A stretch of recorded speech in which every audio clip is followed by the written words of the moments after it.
오늘 말씀은 신명기 22장 9절에서 12절까지의 말씀입니다. 다 찾으셨으면 다 함께 읽겠습니다. 내 포도원에 두 종자를 섞어 뿌리지 말라.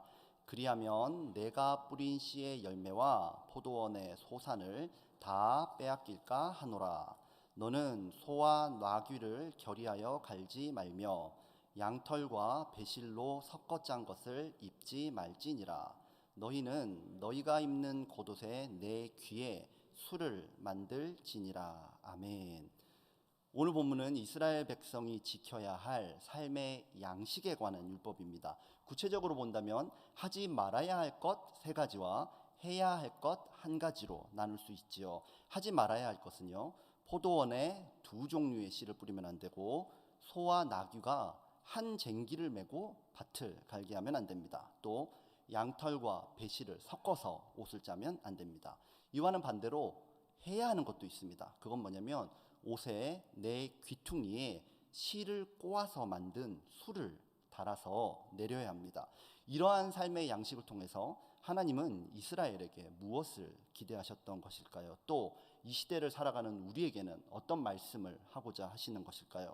저는 오늘 내 귀에 술을 만들지니라 라는 제목으로 하나님께서 우리에게 주시는 은혜를 나누고자 합니다. 첫째로 저는 하지 말라 하신 율법 세 가지를 살펴보려고 하는데요, 본문에서는 왜 이걸 하지 말라고 하는지 설명해 주지 않고 있습니다. 그렇다 보니까 성경학자들은 이 본문을 성경의 난제, 어려운 문제 중에 하나로 꼽고 있습니다. 신명기 자체가 율법을 해설한 책입니다. 그렇죠? 그런데 모세가 해설을 생략하고 있다면 그 당시 문화에서는 이 법을 해설할 필요조차 없을 정도로 자명하고 당연했던 법이 아닐까, 이렇게 생각할 수 있습니다. 그러므로 우리도 오늘 이 말씀을 대할 때 이스라엘의 문화를 고려한다면 조금 더 정확하게 하나님의 말씀을 이해할 수 있겠지요. 또 모세를 통해 선포된 율법은 언제나 예수님을 통해 선포된 새 법으로 완성되기 때문에 우리는 예수님의 말씀으로 오늘 본문을 조명함으로써 하나님의 뜻을 더욱더 정확히 알아갈 수 있을 것입니다.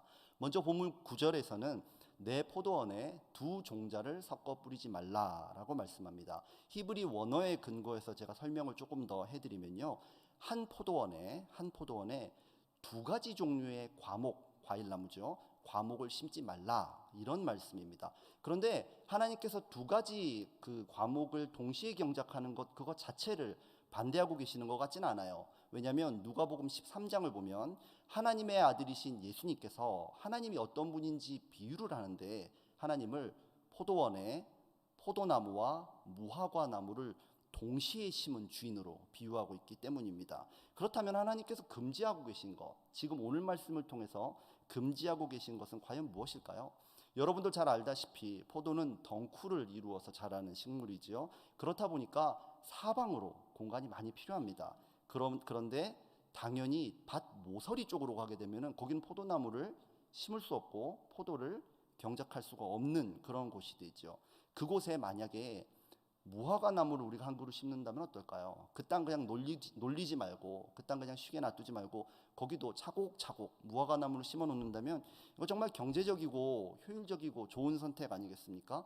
포도원 지기로서 최선을 다해서 열심히 사는 그런 태도라고 볼 수 있습니다. 그런데 하나님은 그것을 하지 말라고 말씀하시네요. 지금 이 말씀을 듣고 있는 광야 이스라엘은요, 하나님이 주시는 만나와 메추라기를 먹으면서 가나안 땅을 바라보고 있는 상황입니다. 광야에서는요, 하나님만 바라보고 하나님만이 내 생명의 공급자인 게 너무나 확실했는데 가나안에 가서 내 포도원이 생기면 이건 내 거니까 내 능력으로 살려고 합니다. 또 실제로 그렇게 했죠. 하나님은 그렇게 하지 말라는 말씀입니다. 오는 토요일에 한글학교 봄학기가 개강합니다.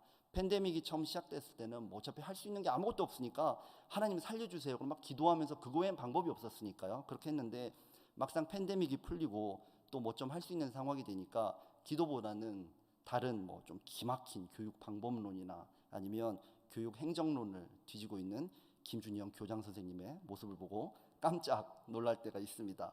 그때는 하나님의 공급으로 살았는데, 그때는 그렇게 살았는데 지금은 어떤지 돌아볼 수밖에 없지요. 저만 그렇습니까? 여러분은 어떻습니까? 처음 이민 왔을 때는 죽으나 사나 하나님 하나님, 자나 깨나 기도하고 예배하고 하나님의 공급으로만 살아왔는데 사업이 잘 되고 은혜도 많이 받고 학위도 받고 미래가 안정되니까 그것을 주신 하나님은 온데간데 없어지고, 하나님이 도와주시지만 그래도 내 살 길은 내가 찾아야 된다. 혹시 이렇게 생각하지는 않으십니까? 오늘 말씀은요, 포도원 농사를 하나님께 맡겨놓고 나는 게으르게 대충대충 살라는, 게으름 피우라는 그런 말씀이 아닙니다.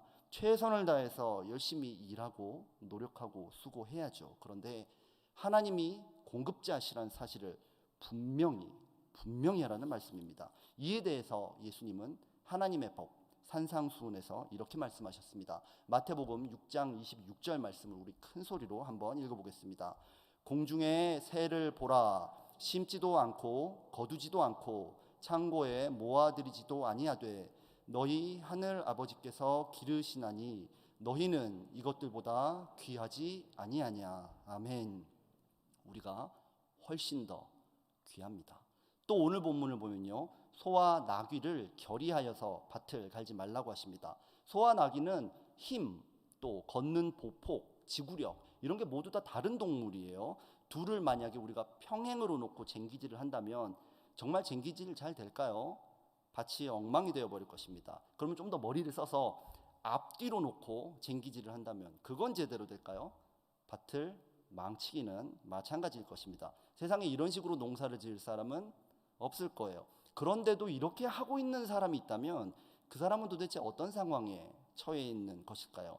가나안 땅은 건기와 우기가 뚜렷합니다. 그래서 시기를 잘 맞춰서 쟁기질을 안 하면 그의 농사는 망치는 겁니다. 지금 이 사람은요, 마음이 조급한 겁니다. 염려로 가득한 겁니다. 지금 나가서 지금 당장 밭 갈지 않으면 그의 농사 망칠 것 같은 염려 때문에 급한 마음에 소와 나귀라도 어쩔 수 없이 쟁기를 지워서 밭에 나온 그런 상황입니다. 광야에서는 하나님이 가시면 나도 가고 하나님이 멈추시면 나도 멈췄습니다. 그런데 지금은 내 방식, 내 계획, 우리 능력, 나의 모든 것으로 그것을 의지하면서 살아가려고 하고 있습니다. 우리가 만약에 우리의 인생의 밭을 그렇게 농사한다면 우리 인생 밭은 어떻게 되겠습니까? 예수님은 이에 대해서 이렇게 말씀하셨습니다. 마태복음 6장 27절 말씀을 함께 읽어보겠습니다. 너희 중에 누가 염려함으로 그 키를 한 자라도 더할 수 있겠느냐. 아멘. 염려한다고 키 크지 않습니다. 저를 보시면 알 수 있죠. 자, 또 그 다음 또 본문에서는 양털과 배실로 섞어서 옷을 짜지 말라고 말씀하시네요.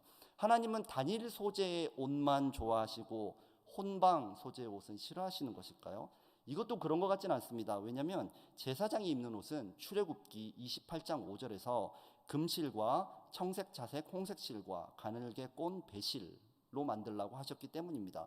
성경학자들은 이 제사장이 입는 옷이 동물성 양모와 식물성 배로 직조됐다고 생각합니다. 그래서 특별히 이제 제사장만 화려하고 거룩한 특별한 옷을 입고요, 일반 백성들은 검소하게 옷을 입도록 하나님이 명령하셨다, 이렇게 설명을 하곤 하는데, 저는 그런 의견보다는 그 당시의 옷이 곧 신분을 상징했다, 이런 점에서 접근하는 게 훨씬 더 정확할 거라고 생각합니다. 신분 구분이 있는 시대에요, 제사장의 거룩한 옷과 비슷한 방식으로 직조된 옷을 내가 지금 입고 있다. 얼마나 신분 상승감과 자존감이 높아졌겠습니까? 우리도 그렇죠. 오늘날 명품 가방, 명품 옷 이런 거 좋아하는 이유가 무엇입니까? 그것을 착용하고 있으면 나도 명품이 된 것 같은 그런 느낌이 들기 때문입니다. 이 정도 차, 이 정도 집, 이 정도 직분, 이 정도 직책, 이 정도 대접은 받아야 내가 존귀한 사람이 된 것 같다고 느끼신 적 혹시 있지 않습니까? 또 반대로 재산, 인맥, 학벌, 타인의 인정이라는 옷을 내가 걸치고 있지 못하면 마치 내 인생 실패한 것처럼 그렇게 혹시 느끼신 적은 있지 않습니까? 하나님의 말씀은요, 단순히 혼방 옷이나 명품 옷을 입지 말라 그런 말씀이 아니고요, 너의 존재의 가치와 너의 자존감을 외적인 것이 아니라 하나님께 두라는 말씀입니다. 그리고 예수님도 이렇게 말씀하셨습니다. 마태복음 6장 29절 말씀을 함께 읽어보겠습니다. 솔로몬의 모든 영광으로도 입은 것이 이 꽃 하나만 갖지 못하였느니라. 아멘. 우리의 외적인 모습이 어떤지 아무 상관없이 우리 존재의 가치는 예수님께 있는 줄 믿습니다. 둘째로 저는 하라고 명령하신 하나님의 말씀, 하나님의 율법 한 가지를 살펴보려고 합니다. 이스라엘 백성은 겉옷 귀퉁이 네 곳에 술을 만들어서 달아 내려야 했습니다. 오늘 신명기 본문에서는 모세가 그 이유를 설명해 주지 않지만요, 하나님께서는 민수기 15장에서 왜 이 술을 달아 내려야 하는지 분명하게 설명을 해 주셨죠. 민수기 15장 39절 말씀을 함께 읽어보겠습니다. 이 술은 너희가 보고 여호와의 모든 계명을 기억하여 준행하고 너희를 방종하게 하는 자신의 마음과 눈의 욕심을 따라 음행하지 않게 하기 위함이라. 아멘. 옷단의 술은요, 그 옷을 입고 그것을 볼 때마다 하나님의 말씀을 기억하고 내가 하나님의 백성이구나 순종하게 하는 시각적인 도구임을 알 수 있습니다. 가나안 땅에 가서 어떤 문제, 어떤 환경에 처하더라도 옷단에 있는 술을 보면서 자기가 누구인지, 너는 어떤 존재인지를 기억하고 인정하고 누리라는 말씀입니다. 옷단 술을 만들라는 명령은 앞에 있었던 하지 말라의 세 가지 계명을 종합하고 있는 그런 계명이라 볼 수 있습니다. 옷단의 술에서 확인하는 것처럼 네가 하나님의 자녀고 하나님의 백성이 분명하다면 너 포도원에 가서 네 머리 써서 그렇게 고생 안 해도 된다. 너 염려 가득해서 두 가축 끌고 그렇게 급하게 나갈 필요 없다. 너 두 직물로 된 명품 옷 안 입어도 너 충분히 존귀한 사람이다. 너는 내 자녀, 내 백성이다. 나와 함께 하자. 하나님의 백성으로 산다는 것 무엇일까요? 나는 하나님을 위해 순종하고 하나님은 나를 위해 일하시는 삶. 이러한 삶의 양식이 바로 하나님의 백성답게 사는 삶인 줄 믿습니다. 예수님은 이렇게 설명하셨습니다. 마태복음 6장 33절 말씀을 함께 읽어보겠습니다. 그런즉 너희는 먼저 그의 나라와 그의 의를 구하라. 그리하면 이 모든 것을 너희에게 더하시리라. 아멘. 그런데 예수님 시대의 유대 종교인들은 이 옷단의 술을 외식하는데 악용했습니다. 마태복음 23장 5절을 보면 그들의 모든 행위를 사람에게 보이고자 하나니 곧 그 경문띠를 넓게 하며 옷술을 길게 하고 라고 합니다. 옷단의 술을 길게 해서 모든 사람이 볼 수 있도록 자랑은 했는데 정작 그 술의 본질은 놓쳤습니다. 반대로 예수님은 어떠셨나요? 예수님은 남들에게 보여줄 수 있는 그러한 화려한 옷단 술은커녕 모든 옷을 빼앗긴 채 십자가에 달리셨습니다. 벌거벗고 계신 그분에게는요, 옷단에 술이 없었습니다. 사실은 예수님께는 그 옷단의 술이 필요하지 않았습니다. 왜냐하면 옷단 술은 말씀을 상징하는 건데요, 예수님이 말씀이셨기 때문입니다. 우리에게도 오늘 옷단의 술은 필요 없습니다. 왜냐하면 그분의 피가 그분의 양손과 양발에서 흘러나와 우리의 모든 죄와 허물을 덮는 옷단의 술이 되고 있기 때문입니다. 그러므로 십자가를 바라보는 모든 사람은요, 마치 옷단의 술을 보면서 말씀을 기억하듯이 예수님의 십자가, 그 십자가에 묻은 그리스도의 피를 보면서 하나님의 말씀대로 살아갈 힘과 능력을 얻게 되는 줄 믿습니다. 히브리서 9장 14절 말씀을 우리 함께 읽어보겠습니다. 하물며 영원하신 성령으로 말미암아 흠없는 자기를 하나님께 드린 그리스도의 피가 어찌 너희 양심을 죽은 행실에서 깨끗하게 하고 살아계신 하나님을 섬기게 하지 못하겠느냐. 아멘. 오늘 우리 인생이 하루하루 견디기 힘든 고난 가운데 있다 하더라도, 또 염려와 근심거리가 가득하다 하더라도, 내 존재 가치가 다 무너져 버리는 것 같은 그런 위기 가운데 있더라도요, 괜찮습니다. 왜냐하면 예수님의 보혈이 우리의 모든 고난, 아픔, 눈물을 씻는 옷단에 술이 되어 흘러내리기 때문입니다. 오늘도 우리에겐 하나님의 아들 예수 그리스도의 십자가, 그 보혈이면 충분한 줄 믿습니다. 아멘. 기도하겠습니다. 주님 감사합니다. 우리는 하나님의 백성, 하나님의 자녀입니다. 하나님은 우리 인생을 책임지겠다고 약속하셨습니다.